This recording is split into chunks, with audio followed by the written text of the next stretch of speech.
In today's episode, we are going to be building the long block for my K-swapped all-wheel drive Honda Civic build.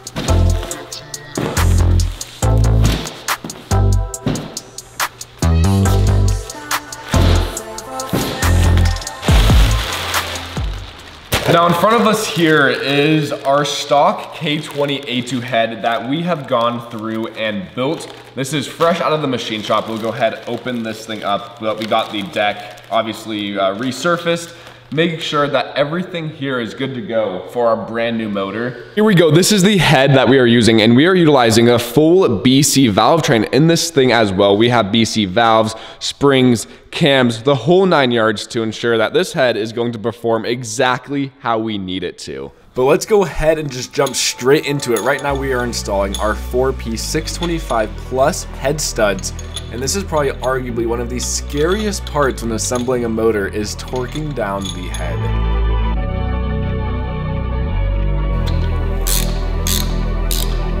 Now with our head studs hand tight, it is time to go through with some ARP assembly lube on all of the threads before we can set down the head.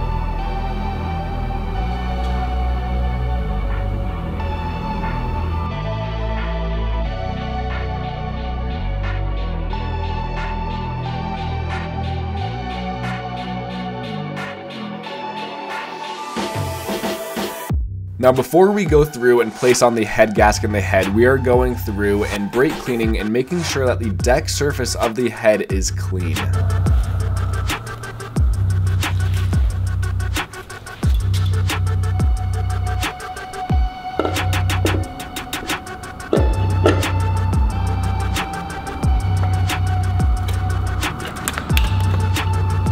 Now is the scary part. We need to go through and torque down the head. ARP calls to torque this down to 100 foot-pounds, so that is what we're gonna do. We're gonna do it in 3 steps. We're gonna do 45, 75, and then 100. That way we can gradually increase it.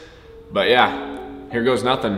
Then the torque sequence for this as well is gonna be 1, 2, 3, 4, 5, 6, 7, 8, 9, and 10.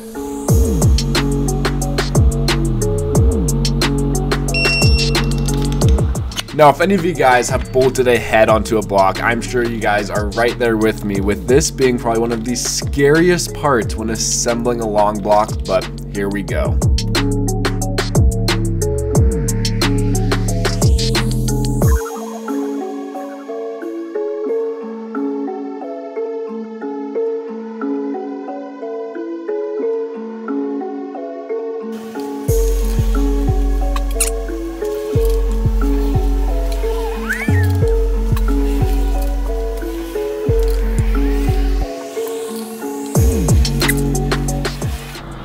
Now time for all the beans. We're going all the way up to 100 foot-pounds.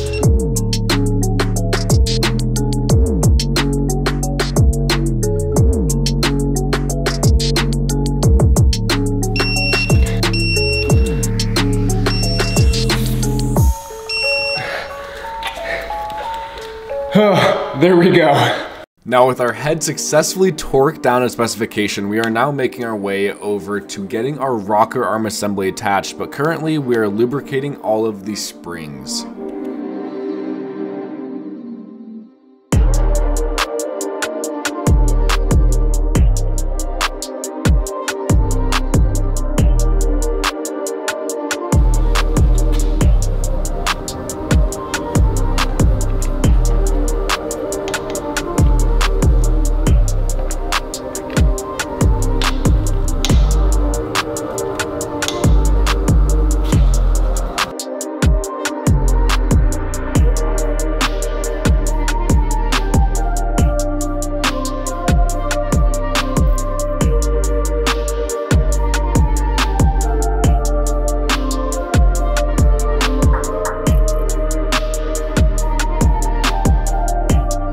All right, now that we have our rocker arm attached, everything lined up, truthfully, this took me quite a while to fight and figure out. I ended up having to take each rocker individually and then slide it on. I finally got it into its proper position, but now we can go ahead and unbox our new cams.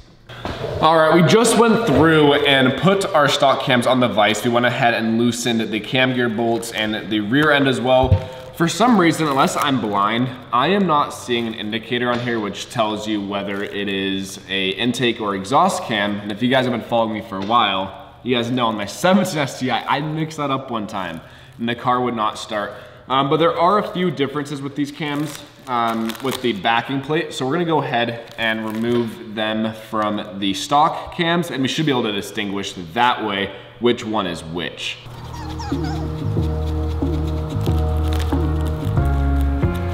Now we use some more of our favorite thing, lube. Get those on the journals. Doesn't hurt to get them on the rockers as well. Now, yes, I know, I have used an excessive amount of lubricant on all of these journals, but I'd rather put too much than not enough.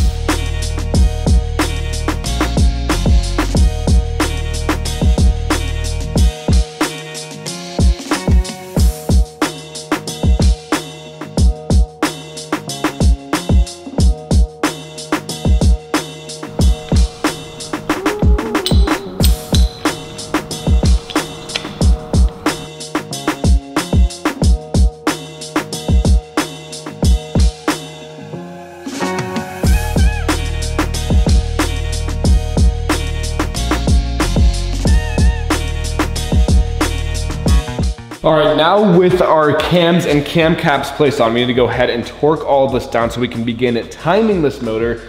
All of these bolts get torqued down to 16 foot-pounds. There's a sequence I'm gonna follow as well.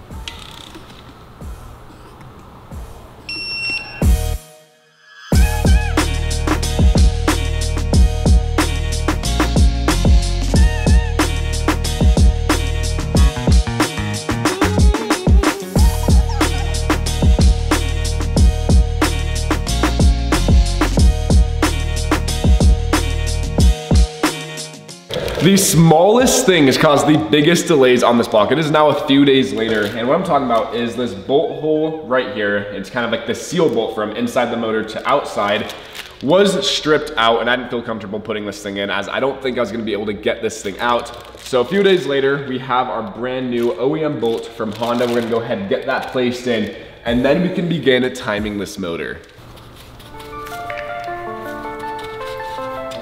There we go.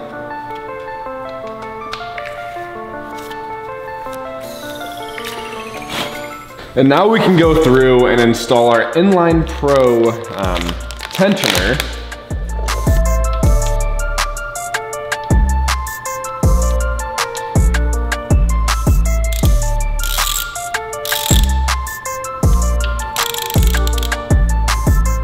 Now I've been going through trying to find the torque specs on all of the timing components, and I found a really cool Google document that shows photos and every single torque spec on this entire motor, which is so cool. I'll go ahead and link this in the description in case any of you guys are building a K-Series.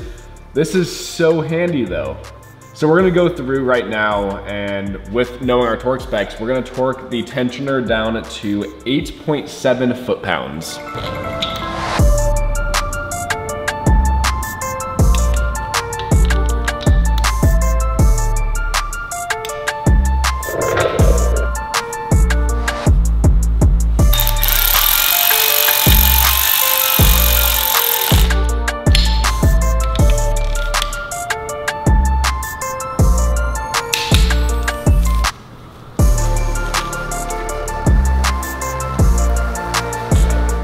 Now what's really cool about timing these K-Series engines, which I've just learned with this process here, is there's actually an opening at the back of the head that you can lock these cams into position just using a hex key.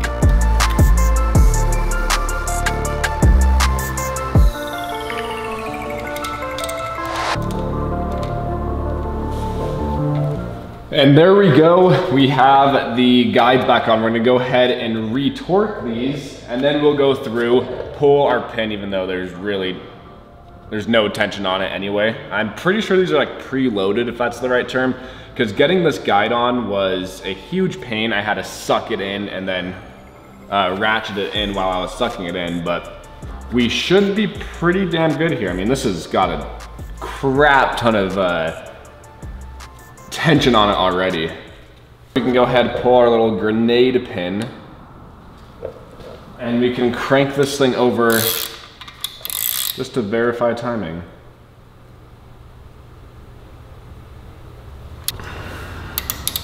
I should probably remove the blockers that hold our cams into position. All right, this should spin over a lot easier now. I was gonna say, this doesn't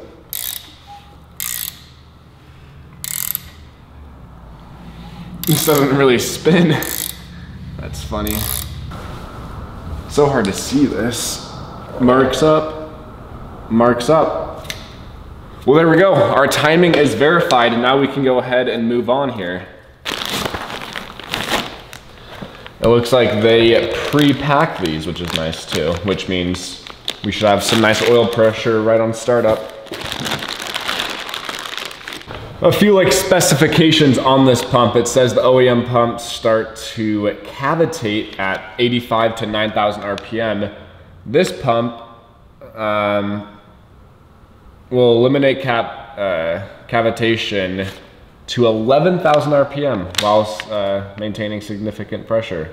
So that's nice. Looks like we're revving this thing to the moon. It also tells you if you have a K24, there's a bolt that you need to plug, but since we have a K20, we don't have to do that. We can go straight through with installing this thing.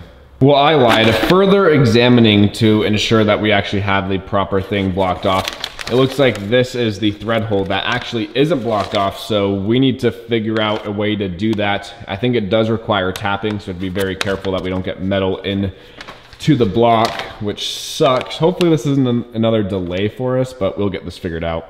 Well, here we go. We were able to get our hands on a bolt. So with a little bit of Loctite, we put a little bit of Honda Bond on the edge as well. We can go ahead and thread this into place.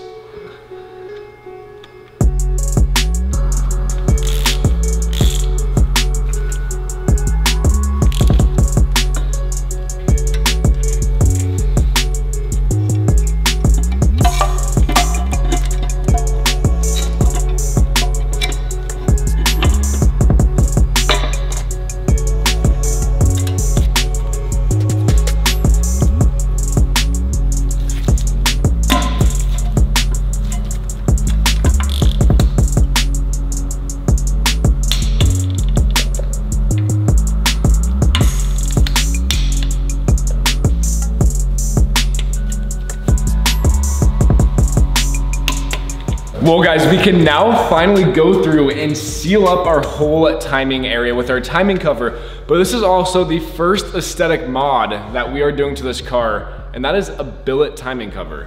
And right here is our billet 4P piston billet timing cover. This thing is so cool, and it is going to look so insane on this motor. What's really cool about this is it is a two-piece design. So the bottom and the top separate, unlike the OEM.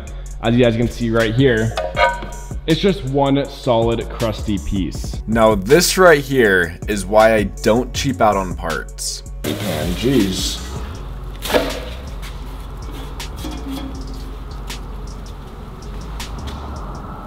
That'd be hard for you guys to see, but look at all of that metal that is. Thankfully, it came with a nice magnetic drain bolt.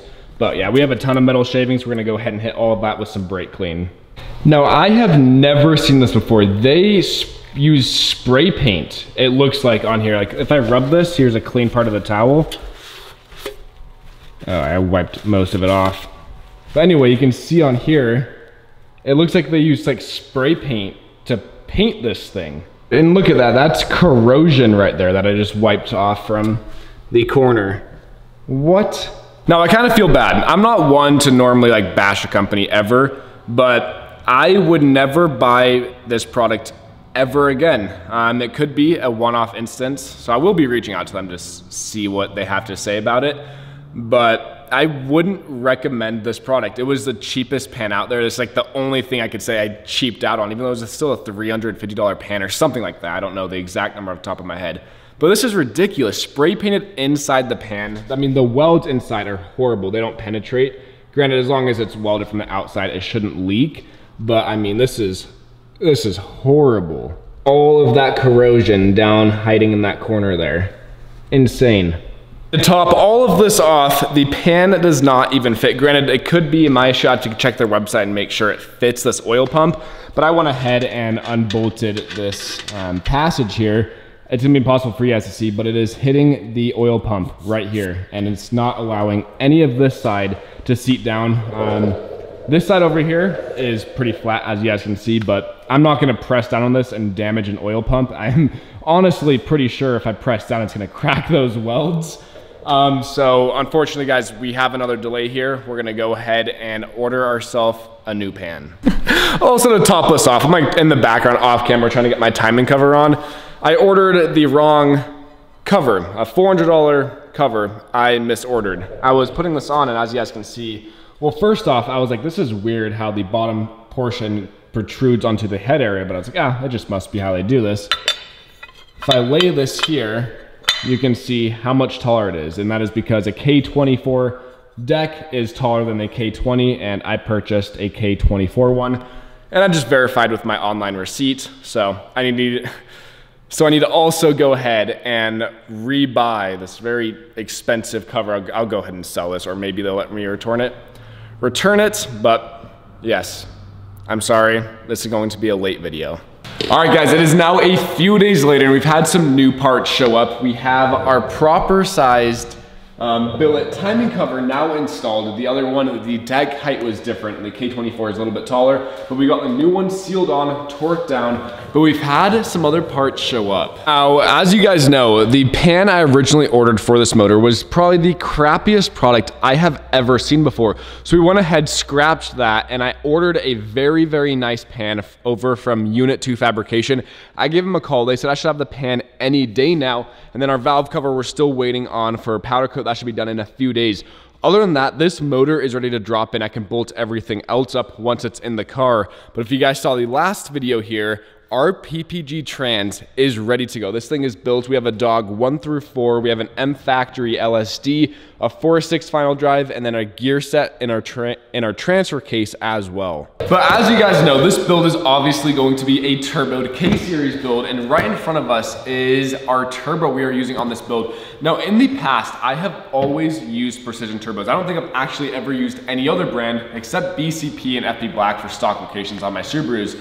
But this is my first non-precision turbo that's a big turbo. I've heard great things about this company. It is a fraction of the cost of Precision, but I have a couple buddies running these on their Hondas. They say that they're fantastic. So let's go ahead and open this thing up. Get this thing out of the box here.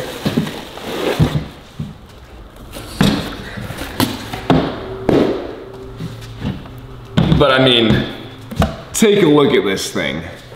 Now this is a Pulsar, a PSR 6775. It is a 42R frame. This thing is absolutely massive. Here's my hand spread out. This thing is going to look so good in the engine bay with our custom turbo kit that we're getting made for this thing. But it is a 101 exhaust housing, 0.85 AR. This thing should be perfect for what we need. Now this package is the package I have to say I'm probably most excited for this entire build. It is going to make this motor look absolutely insane. It's going to pop like crazy in the engine bay. I feel like a lot of you guys already know what this is, but let's go ahead and open this thing up. Of course, packing peanuts, gosh dang it.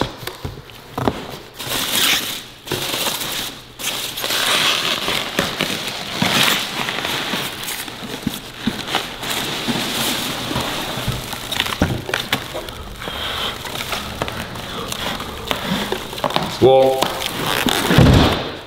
there we go. So good.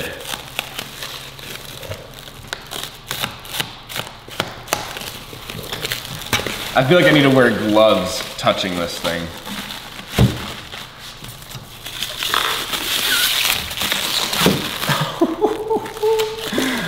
Oh goodness, dude, this is insane. Oh my, it's so light too. But here we have it, guys. Oh, and we got a nice fancy Gato sticker, but, oh, 2 of them. But here is the manifold we are going to be using, and it comes with its own fuel rail. We did, yeah, I don't know. This thing is going to be insane, guys. Now let's go through and place on this manifold just to kind of get a glimpse of what this thing is going to look like.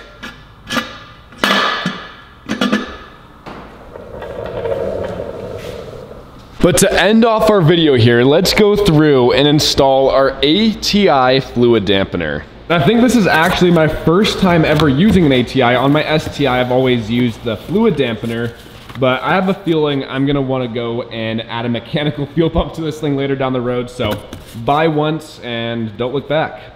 Before we can go through and put on the dampener, we have to go ahead and put on our front main seal. That way we don't have a huge leak coming from our timing cover.